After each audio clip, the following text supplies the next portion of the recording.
जी, तो cos theta is equal to 1/2 और अगर हम थीटा की बात करें तो थीटा क्या होगा, cos इनवर्स 1/2।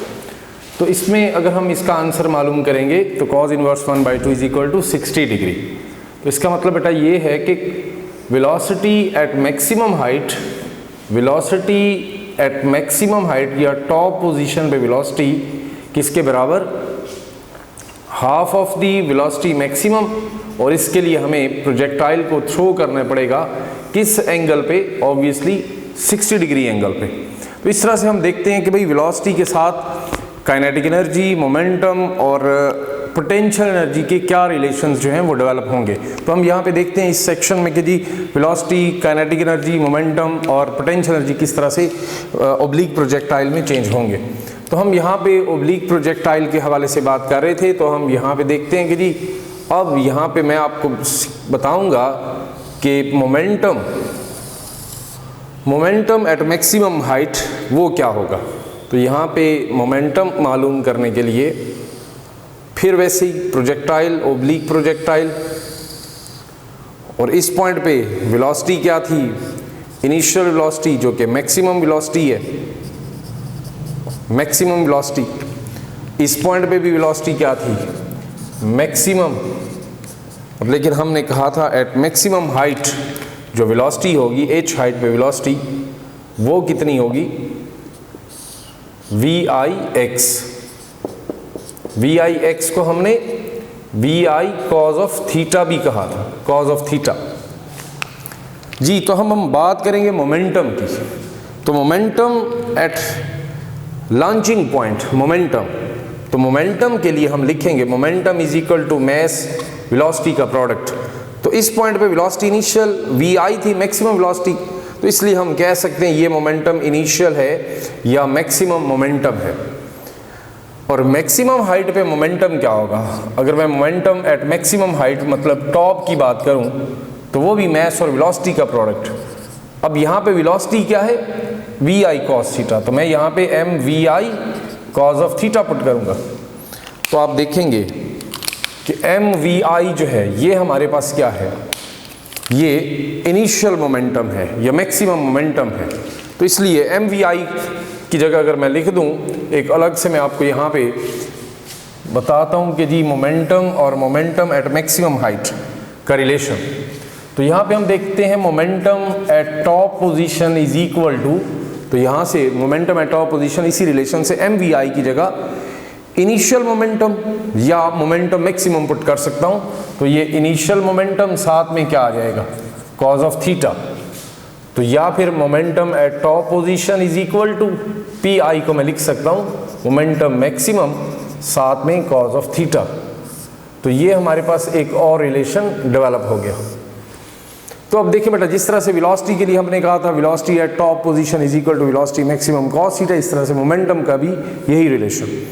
तो यहाँ पे भी अगर हम एंगल थीटा 60 डिग्री पुट करेंगे तो मोमेंटम एट टॉप पोजीशन किसके बराबर होगा, half of the momentum maximum, because cos 60 answer क्या देता है 1/2 या 0.5।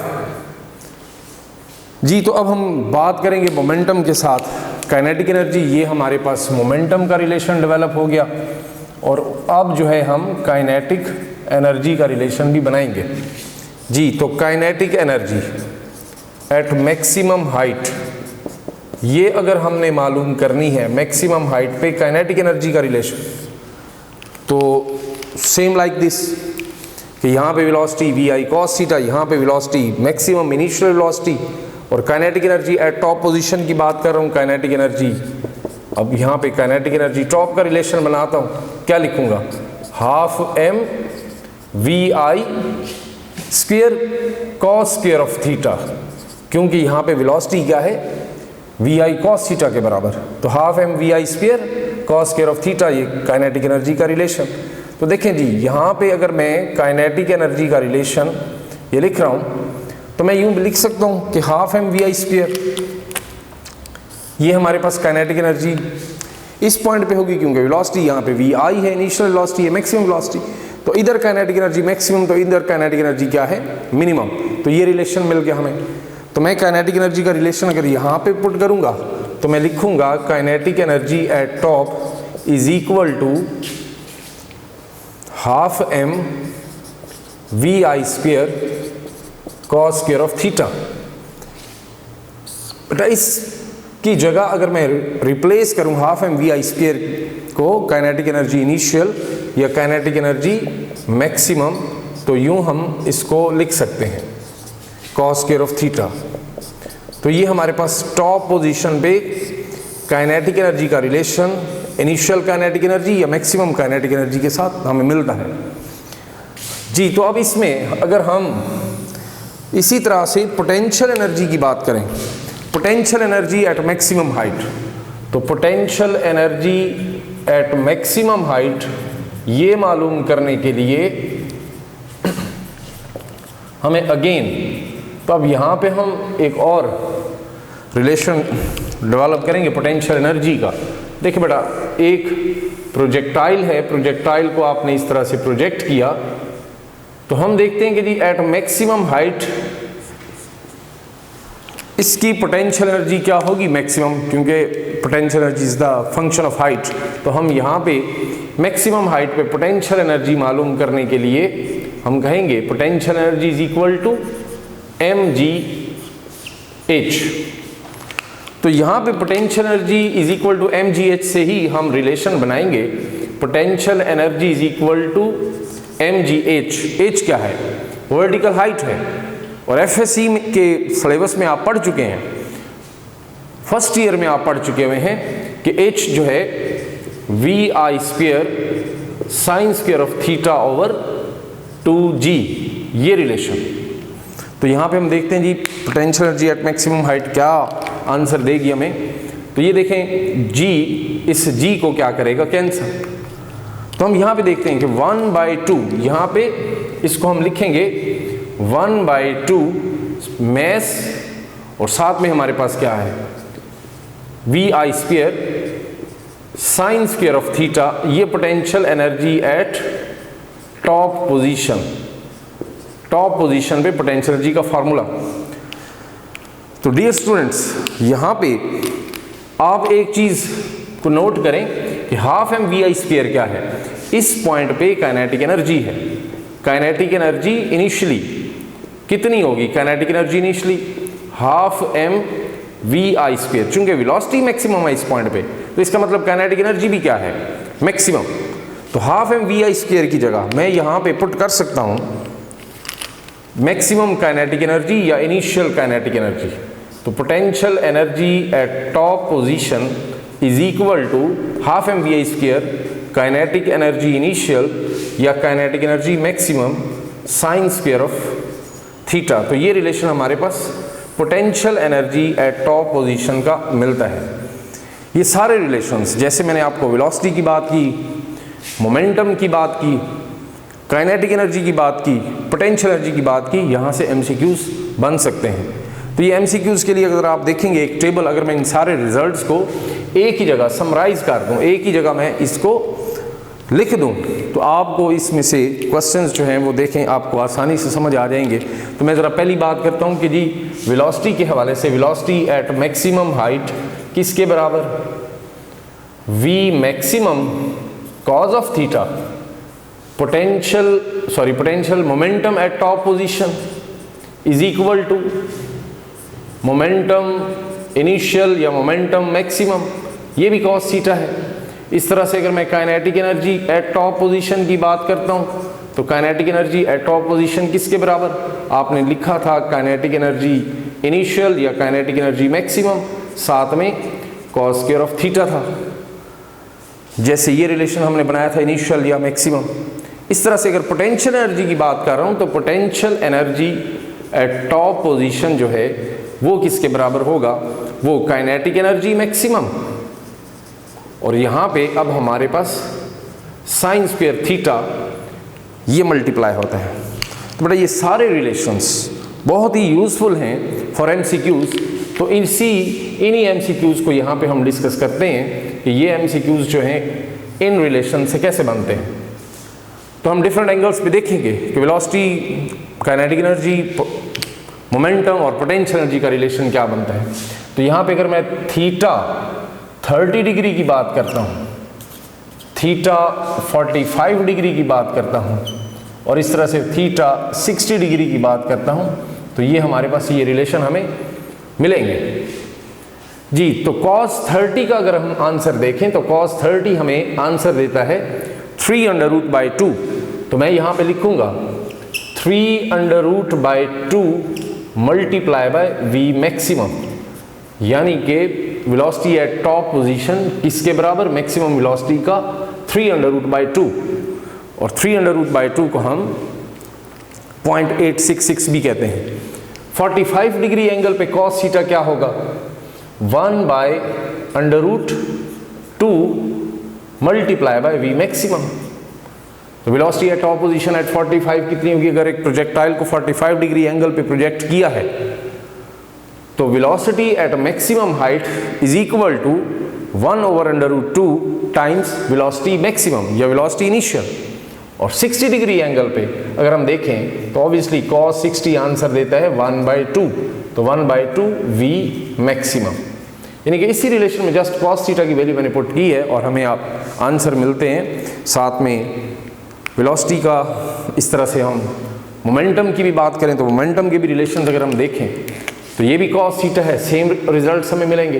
तो हम यहाँ पे लिख सकते हैं 3√2 मोमेंटम मैक्सिमम। अगर एक प्रोजेक्टाइल को 30 डिग्री एंगल पे प्रोजेक्ट करता हूँ तो मोमेंटम इनिशियल या momentum maximum 3√2 times momentum maximum होगा मोमेंटम एट टॉप पोजीशन। इस तरह से यहाँ पे अगर मैं बात करूँ तो ऑब्वियसली cos 45 1/√2 और यहाँ पे हमारे पास मोमेंटम मैक्सिमम। इस तरह से अगर मैं यहाँ पे लिखूँ तो ये भी आंसर क्या मिलेगा, half of the momentum maximum. और इस तरह से अगर मैं kinetic energy at top position at maximum height kinetic energy का रिलेशन देखूँ इनिशियल काइनेटिक एनर्जी या मैक्सिमम काइनेटिक एनर्जी के साथ, तो यहाँ पे cos 30 एंगल पे cos 30 आंसर देता है 3√2, बट यहाँ पे हमें स्क्वायर लेना पड़ेगा। तो 3√2 का स्क्वायर क्या होगा, 3/4 काइनेटिक एनर्जी इनिशियल और काइनेटिक एनर्जी मैक्सिमम। इस तरह से kinetic energy at top position angle जो है वो 45 है, 1/√2 का स्क्वायर लेंगे तो आंसर हमें मिलेगा 1/2 काइनेटिक एनर्जी मैक्सिमम। और इस तरह से cos 60 पे हमें आंसर मिलता था 1/2, चूंकि स्क्वायर है तो 1/2 का स्क्वायर लेने से हमें आंसर मिलेगा 1/4 काइनेटिक एनर्जी मैक्सिमम। इस तरह से अगर एंगल हम पुट कर रहे हैं यहाँ पे पोटेंशियल एनर्जी का रिलेशन काइनेटिक एनर्जी के साथ क्या होगा, अगर हम sin 30 की बात करें तो sin 30 1/2 आंसर देता है, 1/2 का स्क्वायर हमें क्या मिलता है 1/4 काइनेटिक एनर्जी मैक्सिमम। इस तरह से अगर मैं बात करूं sin 45 तो sin 45 भी आंसर 1/2 हमें देता है। तो यहाँ पे अगर हमें 1/2 के हवाले से बात करूं 1/2 का स्क्वायर लें तो क्या लिखेंगे 1/4 काइनेटिक एनर्जी मैक्सिमम। तो इस तरह से अगर मैं बात कर रहा हूँ sin 30 पे आंसर जो है वो हमें 1/2 का स्क्वायर 1/4, और जब हम बात करेंगे sin 45 की तो sin 45 सॉरी 1/√2 है, 1/√2 को जब हम उसका स्क्वायर लेंगे तो आंसर मिलेगा 1/2 काइनेटिक एनर्जी मैक्सिमम। सॉरी इसको ज़रा ठीक कर लें आप।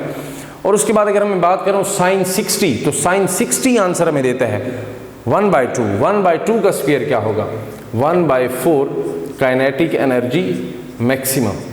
तो आप ये सारे रिलेशंस एक ही टेबल में पुट करते हैं और आपको पता चलता है कि यहाँ पे ये सारे मैंने यहाँ पे नंबर ऑफ MCQs जो हैं यहाँ पे डिस्प्ले किए हैं। तो आप इस टेबल को कंस्ट्रक्ट करें अपने नोट्स में और आपको इनसे क्वेश्चंस जो हैं वो करने में आसानी होगी। इसके बाद हम देखते हैं कि जी हमारे पास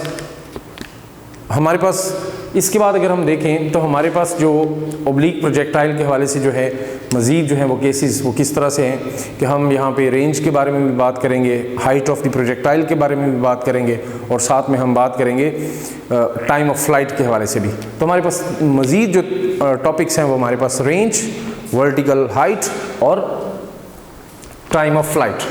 तो हम इन चीज़ों को डिस्कस करने के लिए इनके रिलेशंस देखते हैं और इनमें से एमसीक्यूज किस टाइप के बन सकते हैं, तो इसमें हम इसको डिस्कस करते हैं।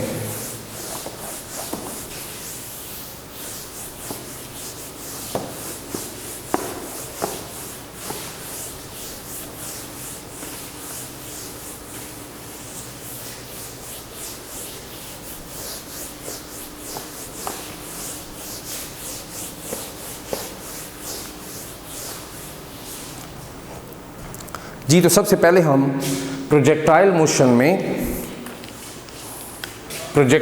में हम सबसे पहले टाइम ऑफ फ्लाइट को डिस्कस करते हैं। Time of flight. जी बेटा, टाइम ऑफ फ्लाइट के हवाले से आप फार्मूला पढ़ चुके हैं कि टाइम रिक्वायर्ड टू complete